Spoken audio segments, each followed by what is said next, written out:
जंतर मंतर पर जेन जी का प्रोटेस्ट खत्म हुआ। दिल्ली के बाद दूसरा सबसे बड़ा प्रोटेस्ट का एपिसेंटर पटना रहा। ये जो कहा जा रहा था कि यूथ और उसका परिवार केंद्र सरकार से नाराज है, अगर ऐसा है तो फिर उसका राजनीतिक नुकसान तो चुनाव में ही दिख सकता है। तो क्या वोट बीजेपी के खिलाफ पड़ेगा? विपक्ष में भी फायदा किसे होगा? बिहार का बांकीपुर इसका एक आईना जरूर होगा। उपचुनाव तो वहां के अलावा मध्य प्रदेश के दतिया और गुजरात के मंजलपुर में भी हो रहा है, पर बांकीपुर में जितने कद्दावर नामों की प्रतिष्ठा दांव पर लगी है, शायद ही किसी दूसरी सीट पर। आरजेडी, बीजेपी और जनसुराज मतलब तेजस्वी यादव, नितिन नवीन और प्रशांत किशोर सब उम्मीद से भी हैं और डर भी है बराबर का। सभी अपना थर्मामीटर लगाए हुए हैं, क्योंकि बांकीपुर की जीत हार से पंजाब, उत्तर प्रदेश तक एक बड़ा राजनीतिक संदेश जा सकता है। राजधानी में इसी मैसेज की बात। नमस्कार, मैं हूं पंकज झा।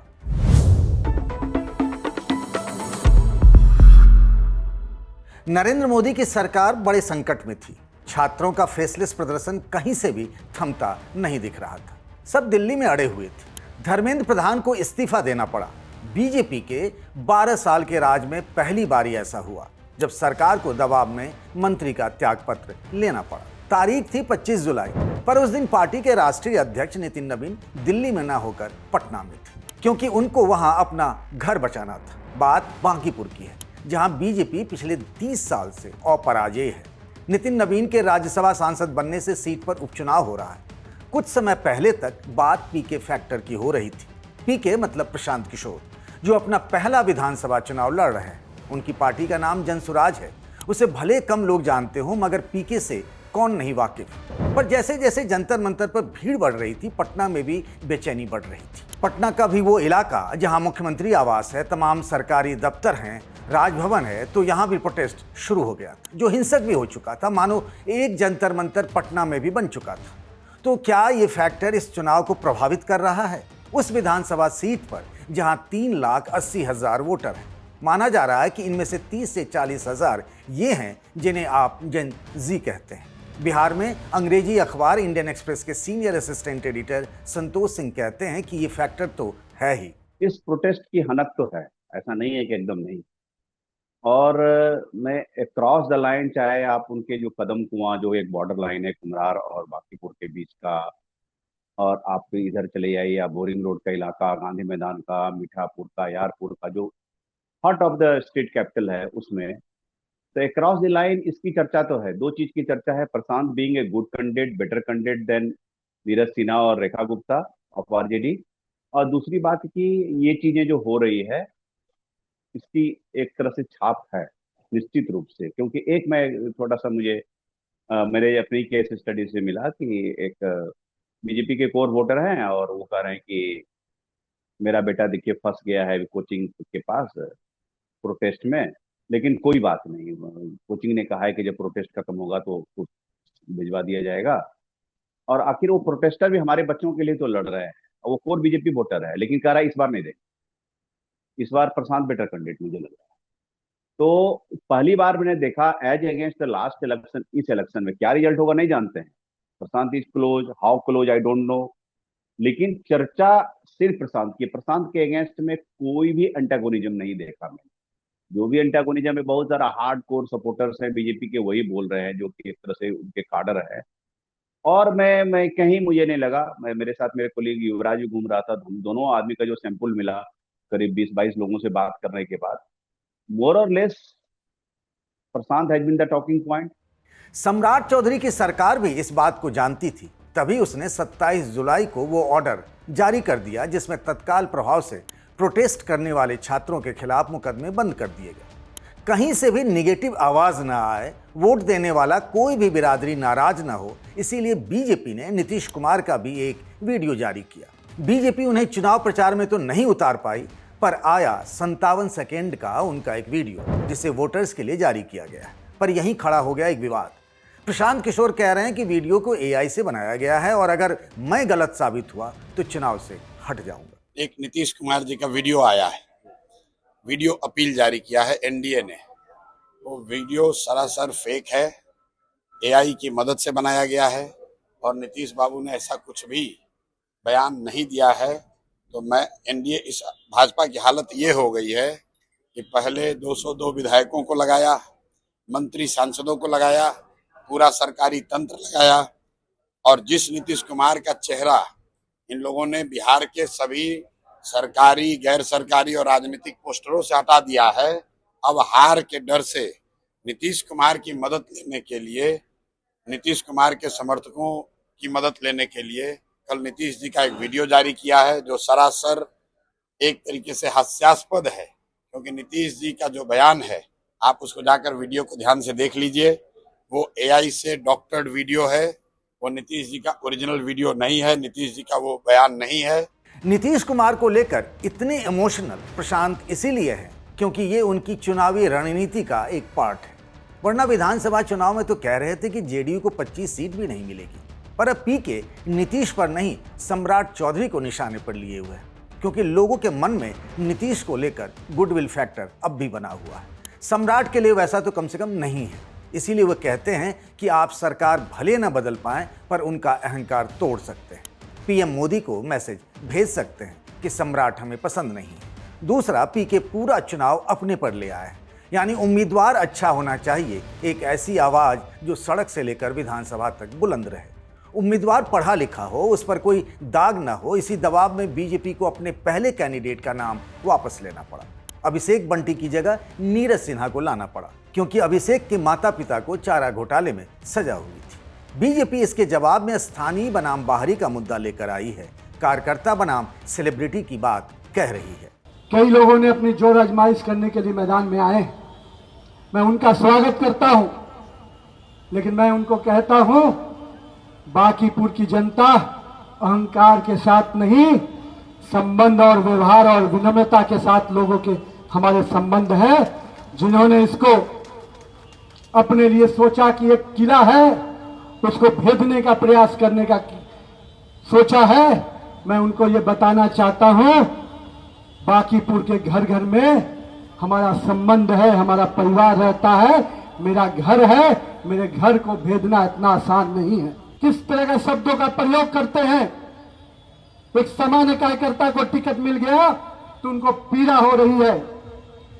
आपके पार्टी में रिवाज होगा कि जो बड़े घरों में रहते हैं, जो बड़े बड़े आकाश से आते हैं, उनको ही टिकट मिलता है, पर भाजपा और एनडीए में एक जमीन का कार्यकर्ता को भी टिकट मिलता है।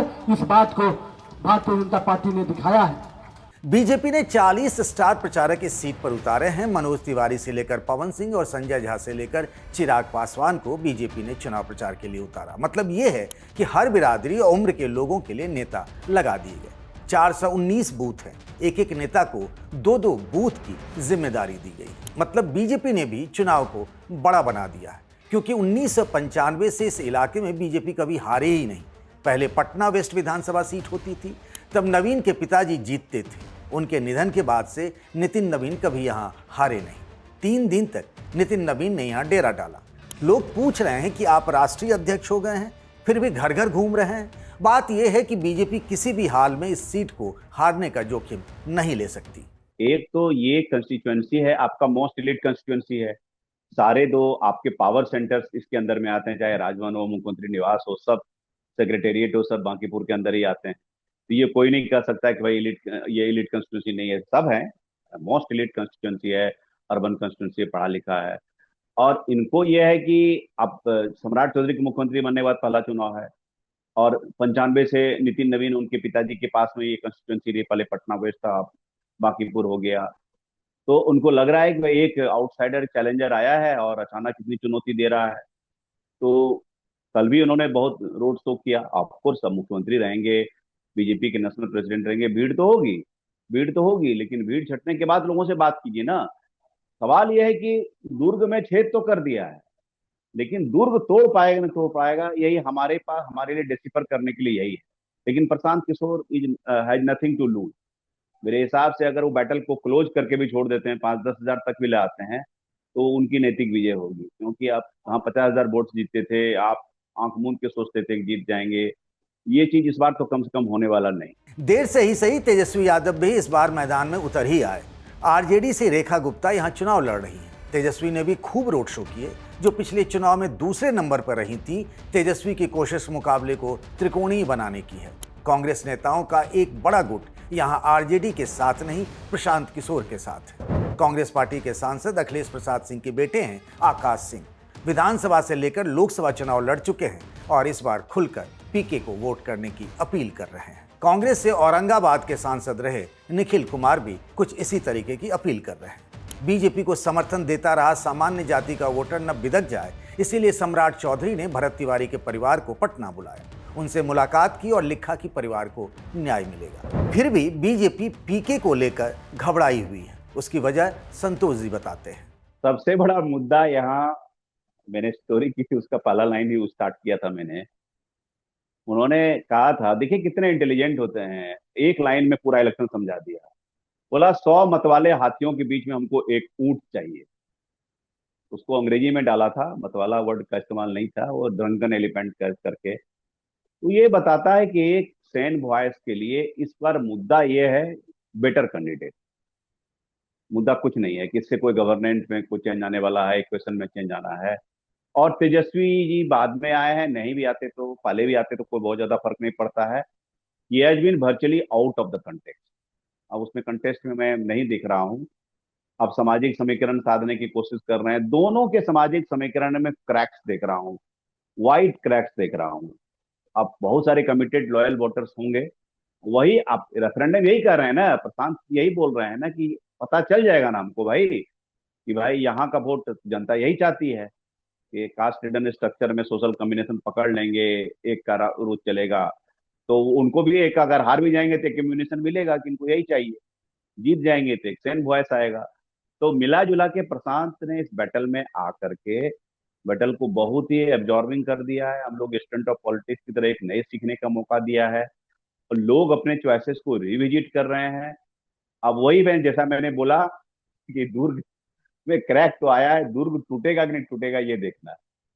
बांकीपुर में अगर चुनावी नतीजा बीजेपी के पक्ष में गया तब तो सब ठीक ठाक समझिए, पर अगर प्रशांत किशोर यानी पीके जीते तो बीजेपी को लेकर कई तरह की कहानियां चल सकती हैं। एक बड़ा मैसेज तो ये चला जाएगा कि यूथ ने बीजेपी से मुंह मोड़ लिया है। दूसरा, सम्राट चौधरी मुख्यमंत्री के तौर पर नीतीश कुमार के खांचे में फिट नहीं बैठे।